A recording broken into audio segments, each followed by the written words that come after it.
KRS ಆದಮೇಲೆ ಇವತ್ತು ನಾವು ಬಾಗಿನ ಅರ್ಪಿಸಿದ್ದೇವೆ.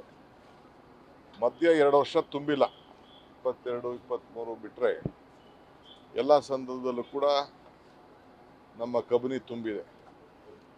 ಕಬಿನಿ ನಮ್ಮ ಕಷ್ಟಕಾಲದಲ್ಲಿ ಕಾವೇರಿಗೆ ನಾವು ನೀರು ಬಿಡಬೇಕು, ಎಲ್ಲ ಕಷ್ಟಕಾಲದಲ್ಲೂ ಕೂಡ ಸಹಾಯ ಆಗ್ತಾ ಇದೆ.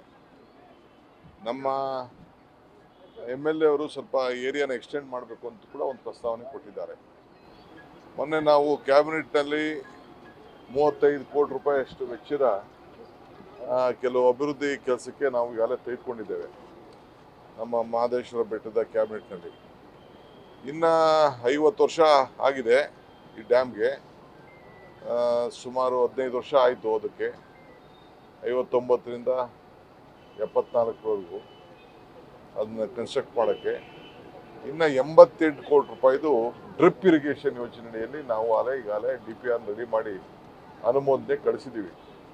ಇಡೀ ರಾಜ್ಯದಲ್ಲೇ ನಮ್ಮ ಟೆಕ್ನಿಕಲ್ ಟೀಮು ಎಲ್ಲ ಡ್ಯಾಮ್ಗಳು ಕೂಡ ಸೇಫ್ಟಿಗೋಸ್ಕರ, ಯಾವಾಗ ನಮ್ಮದು ಇದ್ರದ್ದು ತುಂಗಭದ್ರದು ಸ್ವಲ್ಪ ಒಂದು ಗೇಟ್ ಎಡವಟ್ ಆಯಿತು, ಆ ದೃಷ್ಟಿಯಿಂದ ಇಡೀ ರಾಜ್ಯದ ಎಲ್ಲ ಡ್ಯಾಮ್ಗಳಿಗೂ ಕೂಡ ನಾವು ಒಂದು ಟೆಕ್ನಿಕಲ್ ರಿಪೋರ್ಟ್ಗೆ ಒಂದು ಡ್ಯಾಮ್ ಸೇಫ್ಟಿಗೋಸ್ಕರ ನಾವು ಕಳಿಸ್ಕೊಟ್ಟಿದ್ದೀವಿ. ಇದನ್ನು ಕೂಡ 88 ಕೋಟಿ ರೂಪಾಯಿ ಒಂದು DPR ತಯಾರಾಗಿದೆ. ಅವ್ರು ಕೊಟ್ಟ ತಕ್ಷಣ ಏನೇ ಕೆಲಸ ಇದ್ದರೆ ಬೇರೆ ಕೆಲಸ ಎಲ್ಲ ನಿಲ್ಲಿಸ್ಬಿಟ್ಟು ನಾವು ಈ ಯೋಜನೆಗಳನ್ನು ತೆಗೆದುಕೊಳ್ಬೇಕು ಅಂತ ನಮ್ಮ ಸರ್ಕಾರ ತೀರ್ಮಾನ ಮಾಡಿದೆ.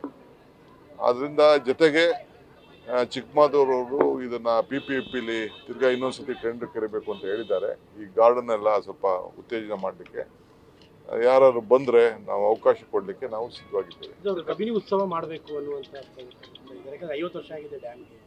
ನೋಡೋಣ, ಅದು ಪ್ರಸ್ತಾವನೆ ಕೊಟ್ಟಿದ್ದಾರೆ, ಚರ್ಚೆ ಮಾಡ್ತೀನಿ ನಾನು. ಡಿಸ್ಟ್ರಿಕ್ಟ್ ಮಿನಿಸ್ಟರ್ಸ್ ಹತ್ರ ಬೇರೆ ಹತ್ರ ನಾನು ಚರ್ಚೆ ಮಾಡ್ತೀನಿ.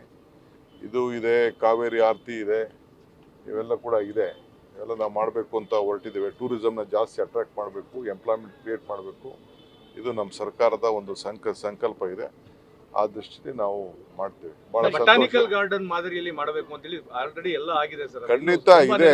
ಅದಕ್ಕೆ ನದಿಗುದಿ ಅಂತಂದ್ರೆ ಬಂಡವಾಳ ಹಾಕೋರು ಬರಬೇಕು, ಸರ್ಕಾರದಿಂದ ಹಾಕಬೇಕು. ಫಸ್ಟ್ ನಾವು ಪ್ರಯಾರಿಟಿ ನೀರನ್ನ ಸರಿಯಾದ ರೀತಿ ಬಳಕೆ ಆಗಬೇಕು. ಡ್ಯಾಮ್ ಸೇಫ್ಟಿ ವಿಚಾರಕ್ಕೆ ನಾವು